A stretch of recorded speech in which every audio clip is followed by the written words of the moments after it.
YouTube, what is going on? What is going on? Welcome back to the channel. Welcome back to another video. Today, I'm going to be finally showing off the Cull Obsidian wave.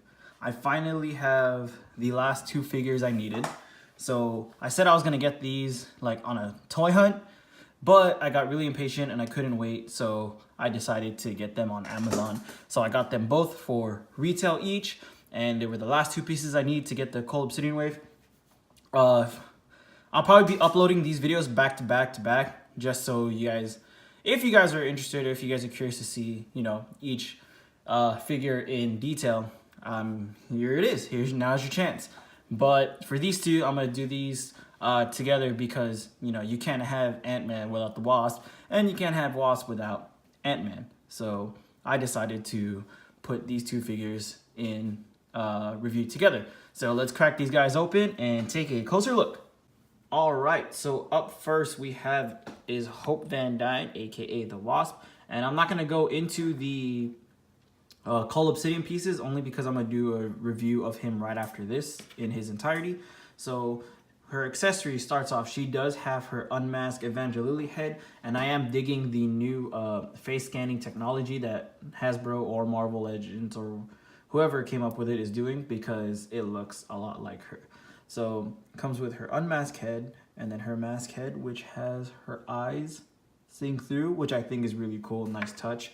And then she does have a her wings retracted and her wings out, so you can pose her in both ways. So you can see it, it's just chilling right here, and this is how it looks expanded.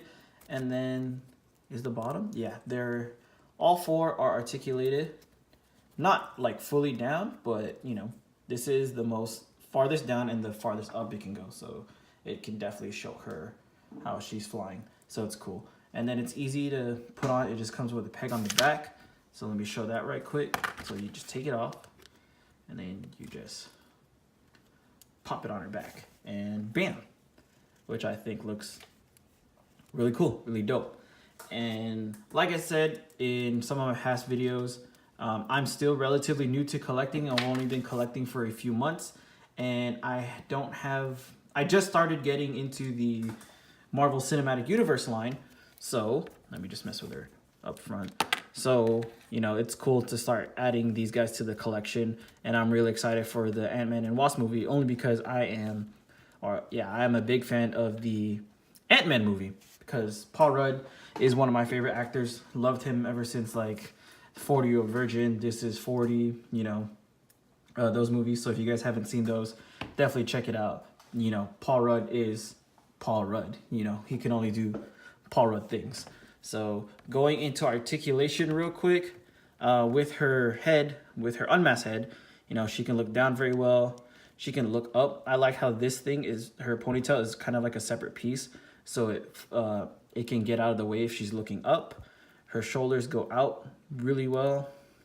Single jointed elbows, and then new out of the packaging, so obviously it's going to be kind of stiff, but she does have the standard Marvel Legends wrist articulation. And then she has the diaphragm joint. She can go back really well. Like, thankfully, her backpack doesn't really hinder it because it's soft plastic, so it can mold to it. So she can go back really well, but she can't really crunch forward all that well. I'm not sure why that is, because some of my other female Marvel Legends characters, they can go forward pretty well. But, you know, that's neither here nor there. So let me take that, because that's just getting annoying.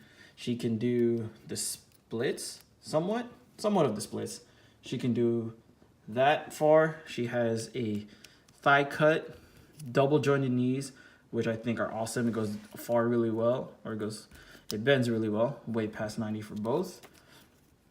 And then she does have nice, very, very nice ankle articulation. So it can go up and down and then side to side. Mine, it was, there you go. It was just stiff just because it's straight out of the box. But it does go side to side really well. So my favorite thing about her, besides her face and her head sculpt and her mask head sculpt, has got to be the paint. It looks a lot nicer in person. It looks more, actually it does look pretty flashy on camera, but it's a lot flashier in person. And I think Marvel Legends and Hasbro executed this really well, because a lot of the lines on her body are sculpted and not just painted. So you can tell they actually really put effort into it. And yeah, I think that's going to be it for her. You know, I'll show her off with her other accessories when I do Ant-Man next. But yeah, let's see if I can put her in the back to just chill right there while Ant-Man comes up next. So, speaking of Ant-Man, let's bring him up. All right, so here we go. This is Paul Rudd, aka Scott Lang, aka the Ant-Man. And I know a lot of people are hating on this Paul Rudd grin head sculpt, but honestly, it really works with him, you know. It doesn't really work with anyone else. I'm pretty sure if any other characters like Chris Evans or Robert Downey Jr. or like maybe Tom Holland, but you know what I'm getting at. If any of them tried to do this smirk, they wouldn't have been able to pull it off. Because yeah, if you guys are a fan of Paul Rudd's work, you know his character is pretty much the same throughout. You know, just minor differences and minor changes. But yeah, I like the head. I really do. So getting into his articulation, so his unmasked head can go up really well, can go down really well, side to side. Not really much head tilt, but he does go pretty well for the shoulders. Double jointed elbows, standard, you know, Marvel Legends. Pretty sure come to standard Marvel Legends articulation. Double jointed knees, you know, the whole 9 yards. See, it's kind of like the opposite with her, because he doesn't really go back all that much, but he can go forward decently well. Unlike her, she can't even go back.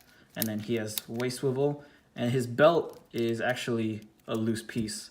So it, you know, you're able to move him around freely. And try to put this down a little bit. All right, yeah, and then, you know, it won't hinder his maneuverability at all. So like I said, if you guys, like I just said, that I just recently started getting into action figures and started getting into the Marvel Cinematic Universe. And these two are honestly probably going to be up there for some of my favorite figures, just because how the sculpt is, like how the detail and the line work is not all just painted, and they weren't lazy. They actually sculpted everything in, as you can see. Well, hopefully you can see all that. And then for both Ant-Man and the Wasp costumes, you know, if you can see like that gritty texture that's on his chest, it's reciprocated throughout his costume, which I'm very appreciative for. So yeah, I'll probably talk about I'm going to talk about the whole wave in its entirety when I do the Cull Obsidian review. But just as like a small hint, the Paul Rudd, the Ant-Man, actually let me pop this off, and actually I'll show you guys how both head sculpts looked after that. You know, this Ant-Man actually might be one of the tops in the wave. The only other wave completely I have is the Juggernaut wave. I don't know if I want to do a review on that yet, because I feel like it might be too long. Or I might just do a review of the Juggernaut and then just do a quick rundown of the rest of the wave, like I did with my Dragon Star Zamasu. I showed you guys a quick overview of the figures in the line, and then I rated them from worst to best. And for this line, I'm already thinking of in my head, it's probably gonna be pretty difficult, because this wave is surprisingly really, really, really well done.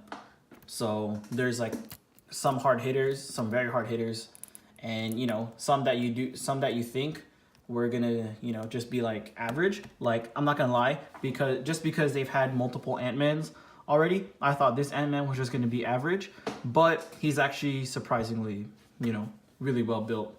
So I thought this might have been the least favorite of the wave, but now I don't know. So, you know, stay tuned for my Cull Obsidian wave to know my thoughts and my personal opinion of how this wave goes.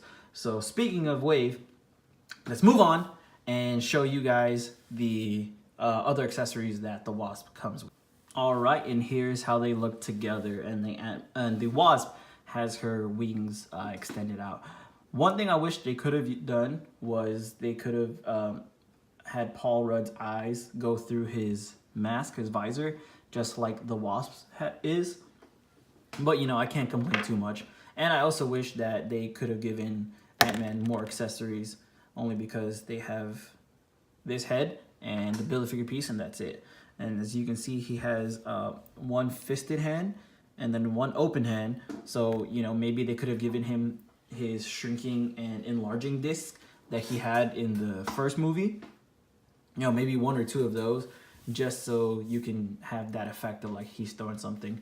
But, you know, with the Ant-Man and the Wasp, they have a lot of versatility to them, which I think, in my personal opinion, that you can pretty much set them up anywhere in your house, take a picture, and make it look good, because that's pretty much how their, you know, field of expertise is, you know, normal everyday things. So yeah, I think that's gonna wrap up the video today. It's a quick, short, and sweet video just for the rest of the wave.